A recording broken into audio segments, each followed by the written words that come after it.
Hello. Hello. My name is Vignesh. I am from Oriental College. I am staying at Chittagam. मेरा पहला सवाल ये है कि अगर जब अल्लाह एक ही है तो फिर मेरे जो बैकग्राउंड है वो सब मुसलमान भाई है, मैं अकेला हिंदू, तो मुझको भी I request the sound people please, मेरी दरखास्त है साउंड वाले से साउंड जरा क्लियर कीजिए. Please see to it that the microphone is clear. I request the sound technicians to see to it that the microphone is clear, including my monitor speakers. भाई साहब आप जरा सवाल दोहरा सकते और आस्ते और जरा जोर से. अगर अल्लाह एक ही है ना तो मुझको भी चाहे तो मुसलमान बना सकते थे, पर क्यों नहीं? अल्लाह अगर एक है तो मुझको भी चाहे मुसलमान बना सकते थे, मैं वो क्यों हिंदू बनाए? भाई साहब का सवाल है अगर अल्लाह एक है तो मुझको भी मुसलमान बना सकते थे, उसने क्यों नहीं तुम्हें मुसलमान बनाया? भाई साहब का अच्छा सवाल है और इसका जवाब है कि हमारे आखिरी पैगंबर मोहम्मद सल्लल्लाहु अलैहि वसल्लम फरमाते कि हर इंसान, हर बच्चा जब पैदा होता है वो दीनुल फित्र में पैदा होता है. दीनुल फित्र मतलब वो मुसलमान जैसा पैदा होता है. मुस्लिम का मतलब वो इंसान जो अपनी जिंदगी अल्लाह, भगवान, ईश्वर, अपने खालिक के मुताबिक बसर करता है. जो इंसान अपनी जिंदगी अपने खालिक, अपने अल्लाह के कहे हुए अहकामात के मुताबिक बसर करता है उसे कहते हैं अरबी में मुस्लिम. तो हर इंसान जब पैदा होता है, चाहे हिंदू खानदान में पैदा हो या ईसाई खानदान में या यहूदी खानदान में या मुस्लिम खानदान में, कोई भी खानदान में पैदा होता है वो पैदा होता है मुसलमान जैसा. उसके बाद उसके वालिदैन, उसके बड़े, उसके टीचर्स उसे सिखाते हैं. अगर सही चीज सिखाते तो वो सही रास्ते पे रहता है, वरना वो दूसरे रास्ते पे भटक जाता है. हो सकता है कि वो बुत परस्ती करने लगे, वो मूर्ति पूजा करने लगता है, हो सकता है वो आग की पूजा करने लगे. इसीलिए अगर कोई गैर मुस्लिम मुस्लिम बनता है, उर्दू में अक्सर कहते हैं नो मुस्लिम, जो गलत है. अंग्रेजी में कहते हैं convert. Convert means going from one track to the other which is wrong. सही लफ्ज है लौटा हुआ मुस्लिम, क्योंकि हर इंसान पैदा होता है मुस्लिम जैसा, फिर उसके वालिदैन, उसके बड़े के जरिए से वो गलत ट्रैक पे जाता है और जब सही ट्रैक पे आ जाता है वापस, सही लफ्ज है लौटा हुआ मुस्लिम. अंग्रेजी में कहेंगे रिवर्ट. अक्सर हम कहते हैं नौ मुस्लिम, जो इस्लामी तालीमात के मुताबिक गलत है.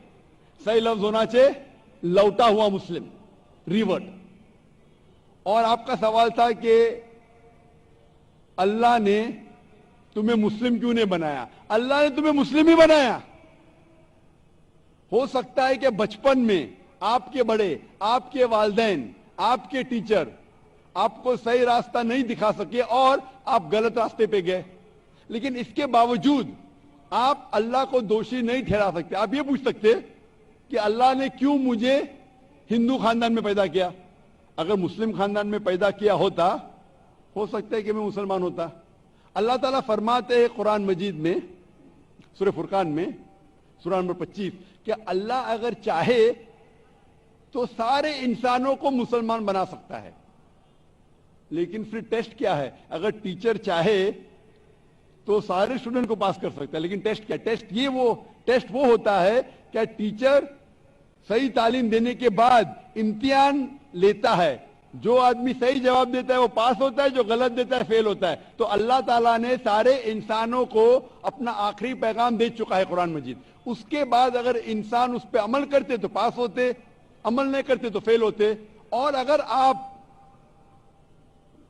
अल्लाह से कंप्लेन करेंगे कि क्यों मुझे हिंदू खानदान में पैदा किया, तो अल्लाह ताला फरमाते कि आप किधर भी पैदा हो, चाहे मुसलमान खानदान में या हिंदू खानदान में, ये कहना कि हर इंसान जो मुस्लिम खानदान में पैदा होता है जन्नत में जाएगा, बिल्कुल गलत है. सिर्फ मुसलमान खानदान में पैदा होने के बाद और मुस्लिम नाम रखने से इंसान जन्नत में नहीं जाता है. जन्नत में जाने के लिए एक अल्लाह में मानने के अलावा, अल्लाह के रसूल में मानने के अलावा उनके अहकामात पे अमल करना चाहिए. हर मुस्लिम अमल तो नहीं करता है, तो हर इंसान जो मुस्लिम खानदान में जाएगा جو مسلم خاندان میں پیدا ہوتا ہے وہ جنت میں نہیں جائے گا. لیکن اللہ تعالیٰ یہ فرماتے ہیں کہ ہر انسان کو سورہ فصلت میں سورہ نمبر 41 آیت نمبر 53 اللہ تعالیٰ فرماتے سنوریم آیاتنا فی الآفاق وفی انفسہم حتی یتبین انہ الحق، کہ بہت جلدی ہم آپ کو اپنی نشانیاں دکھائیں گے. اللہ تعالیٰ فرما رہے انسانوں سے کہ جلد ہم آپ کو ہماری نشانیاں دکھائیں گے ہورائزنز میں، تاکہ آپ پہ واضح ہو جائے کیا حق ہے، کیا اللہ ایک ہے، اللہ کے علاوہ کوئی معبود نہیں. لیکن حق ظاہر ہونے کے بعد ہر انسان اس پہ عمل کرنا ضروری نہیں.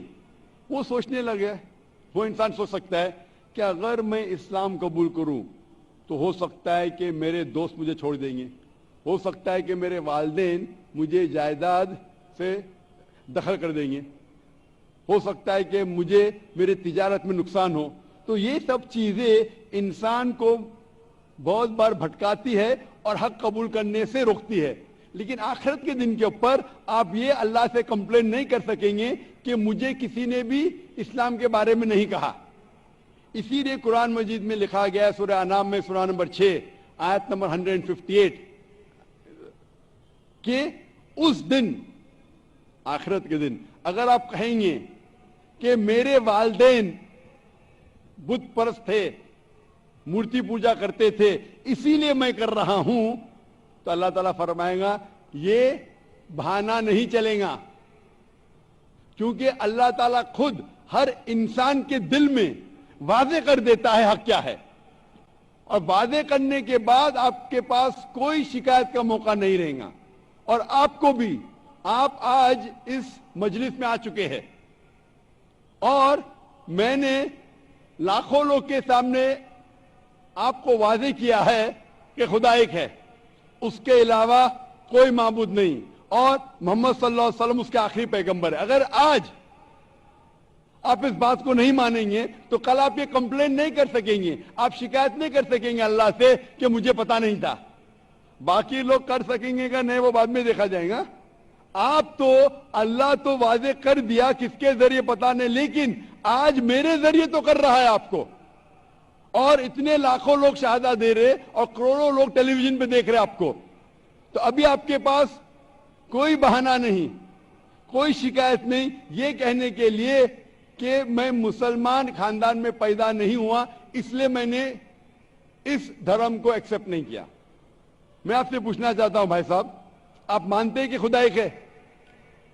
وہ تو ہے. آپ مانتے ہیں خدا ایک ہے؟ ہاں. آپ مانتے ہیں کہ بت پرستی غلط ہے؟ پر کون سا خدا ہے وہ پتا نہیں. نہیں، مورتی پوجا صحیح ہے کہ غلط ہے آپ کے حساب سے؟ اب جب میں ہندو دھرم میں پیدا ہوا تو پھر میرے حساب سے صحیح ہو سکتا. آپ کہتے ہیں کہ ہندو دھرم کے مطابق مورتی پوجا صحیح ہے. میں آپ کو آپ کے ہندو دھرم کی کتابوں کا حوالہ دیتا ہوں، مذہبی کتابوں کا. اگر آپ پڑھیں گے چھندوگیہ اپنشد چیپٹر نمبر 6 ادھیے نمبر 2 منترا نمبر 1، ایکم ایودتیم، ایشور خدا بھگوان ایک ہے، دوسرا نہیں ہے. لکھا ہے سویتا سوتر اپنشد میں ادھیے نمبر 6 شلوک نمبر 9 میں، ناچسیہ کسج جنیتا نہ کدیپا، اس ایشور کے کوئی والدین نہیں، اس ایشور کا کوئی رب نہیں. مطلب ایشور کا، بھگوان کا کوئی والد نہیں، کوئی والدہ نہیں، اس کے اوپر کوئی نہیں. اور صاف طور پہ لکھا گیا ہے سویتا سوتر اپنشد میں ادھیے نمبر 4 منترا نمبر 19 میں، نہ تسیہ پرتیما استی، اس ایشور کی، اس بھگوان کی، اس اللہ کی کوئی پرتیما نہیں، کوئی عکس نہیں. عکس، پرتیما جو سنسکرت لفظ ہے اس کے معنی ہے عکس. خدا کا کوئی پرتیما نہیں، کوئی عکس نہیں، کوئی فوٹوگراف نہیں، کوئی پینٹنگ نہیں، کوئی پورٹریٹ نہیں، کوئی مورتی نہیں، کوئی بت نہیں. اور یہ پیغام دہرایا گیا ہے یجروید میں ادھیے نمبر 32 منترا نمبر 3 میں، جس میں لکھا ہے نا تسیہ پرتیما استی، उस ईश्वर, उस भगवान, उस अल्लाह की कोई प्रतिमा नहीं, कोई अक्स नहीं, कोई पिक्चर नहीं, कोई पेंटिंग नहीं, कोई पोर्ट्रेट नहीं, कोई बुत नहीं, कोई मूर्ति नहीं।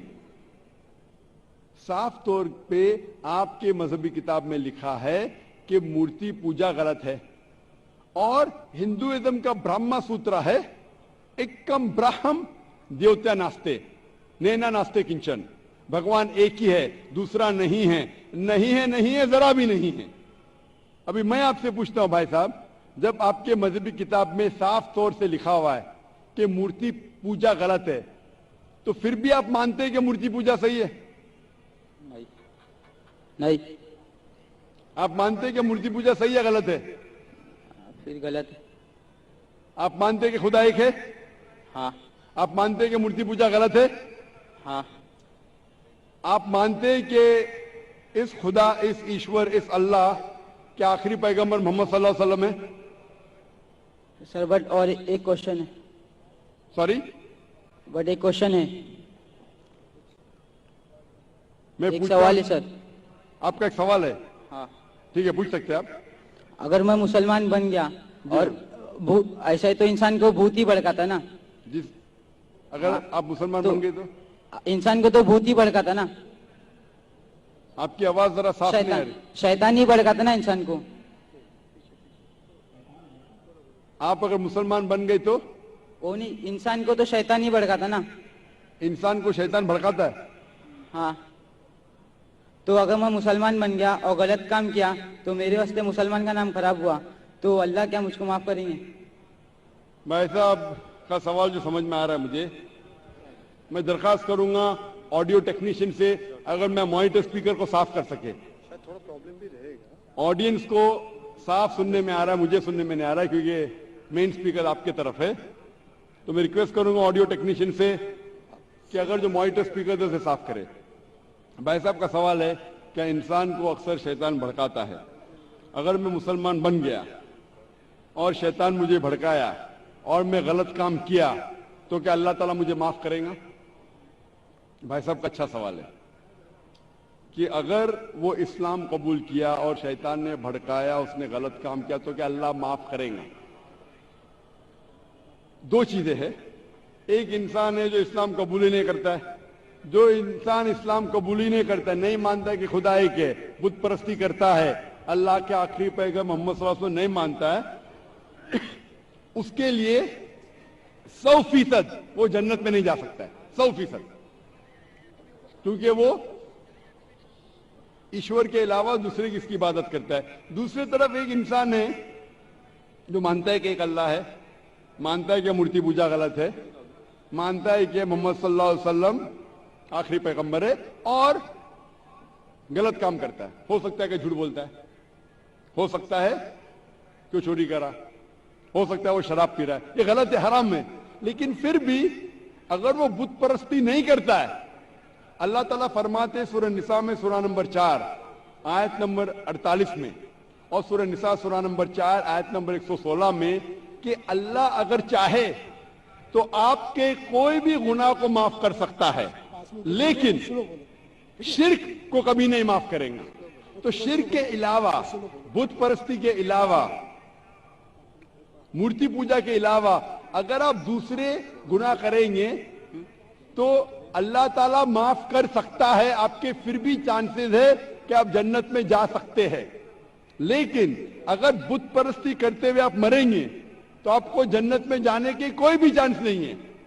इसीलिए अल्लाह ताला फरमाते हैं कि जब मेरे बंदे सारे दिन गुनाह करते हैं, गलत काम करते हैं, लेकिन जब रात को तौबा करते हैं तो मैं उन्हें माफ कर लेता हूं। मेरे बंदे अगर रात को गुनाह करते हैं और दिन में तौबा करते हैं तो मैं उन्हें माफ कर लेता हूं, क्योंकि अल्लाह सुब्हाना व तआला रहमान और रहीम है। वो रहमत वाला है और करम करने वाला है। आप अगर गलतियां करेंगे, अगर शैतान भड़काएगा तो पढ़ो औज़ बिल्लाहि मिनश शैतानिर रजीम। जब आपको पता चलेगा आपने गलती की, अल्लाह से तौबा करो, दुआ करो कि फिर से वो चीज नहीं करेंगे, और अच्छी नीयत से फिर से अल्लाह की तरफ पलटते, अल्लाह ताला माफ करेगा। फिर से आप गुनाह करेंगे, फिर से माफी मांगो। अल्लाह रहमान और रहीम है। जब भी माफी मांगो سچے دل سے مانگو, انشاءاللہ اللہ آپ کو معاف کریں گا. اور اگر آپ بت پرستی سے دور ہے, یہ سب سے بڑا گناہ ہے, تو آپ کے ہائی چانسز ہے کہ آپ جنت میں جائیں گے. تو ابھی میں آپ سے پوچھنا چاہتا ہوں, ہاں سر ایک سیکنڈ سر, کیا قرآن میں لکھا ہے نا شراب حرام ہے؟ جی ہاں, تو جب سگریٹ بھی حرام ہوگا؟ سگریٹ بھی پینا حرام ہے, قرآن میں نہیں لکھا ہے لیکن حرام ہے. اچھا یہی پوچھنا چاہتا, کیونکہ ہمارے یہاں جو ایف سیکٹر مسجد میں جماعتی آتے وہ بھی سگریٹ پی لیتے. شراب پینا تو صاف طور پہ کہا گیا ہے قرآن مجید میں, سورہ مائدہ سورہ 5 آیت نمبر 90 میں کہ حرام ہے. لیکن سگریٹ پینا قرآن مجید میں اس کا ذکر آتا ہے سورہ بقرہ میں سورہ نمبر 2 آیت نمبر 195 کہ اپنے ہاتھ سے اپنا خود قتل مت کرو, یعنی سوسائڈ مت کرو. آج کی سائنس کہتی ہے کہ ٹبیکو کے وجہ سے, سگریٹ پینے کے وجہ سے ہر سال ورلڈ ہیلتھ آرگنائزیشن کہتی ہے ہر سال 40 لاکھ لوگ مرتے ہیں صرف سگریٹ پینے کی وجہ سے. دنیا میں دوسرے نمبر پہ آتا ہے شراب کے بعد, تو سب سے زیادہ موت ہوتی ہے کوئی چیز پینے یا کھانے کی وجہ سے, وہ ہے سگریٹ. تو کیونکہ پہلے لوگ کو پتا نہیں تھے کہ سگریٹ از سلو پوائزننگ, تو کئی علماء کہتے تھے مکروہ ہے. آج 400 سے زیادہ فتوے ہیں سعودی میں, ایجپٹ میں, جو کہا گیا ہے کہ سگریٹ پینا حرام ہے. ابھی جو لوگ کو لت لگ گئی ہے, ہم اللہ سے دعا کرتے کہ اللہ انہیں ہدایت دے. لیکن اگر کوئی مسلمان غلط کر رہا ہے اس کا مطلب نہیں کہ آپ کو بھی کرنا چاہیے. ہم دعا کریں گے کہ ان مسلمان کو اللہ تعالیٰ طاقت دے کہ یہ بری لت سے انہیں نجات ملے. میں آپ سے پوچھنا چاہتا ہوں, کیا آپ مانتے کہ خدا ایک ہے؟ ہاں. آپ مانتے بت پرستی غلط ہے؟ ہاں. آپ مانتے کہ محمد صلی اللہ علیہ وسلم آخری پیغمبر ہے؟ سر میں بھی تو تھوڑا اسلام ریسرچ کر رہا ہوں, اس کے بعد میں خود بخود قبول کر لوں گا انشاءاللہ. بھائی صاحب چاہتے ہیں کہ وہ اسلام کے بارے میں اور ریسرچ کرے, اور میں چاہوں گا کہ آپ میرے ہاتھ سے ایک ترجمہ لیں قرآن کا, اور میری درخواست ہے کہ آپ قرآن مجید کا ترجمہ پڑھیے, اور انشاءاللہ اس سے آپ ہدایت پائیں گے. اور جب مطمئن ہو جائیں گے کہ یہ مذہب صحیح ہے, پھر قبول کرنا, کوئی زبردستی نہیں. آپ جب مطمئن ہو جائیں گے کہ یہ اسلام, یہ قرآن میں صحیح باتیں لکھی ہے, یہ سب سے بہترین مذہب ہے, پھر آپ قبول کیجئے. میں درخواست کروں گا کہ آپ اسٹیج پہ آ کے انشاءاللہ قرآن مجید کا نسخہ مجھ سے لے سکتے ہیں. Sir thank mic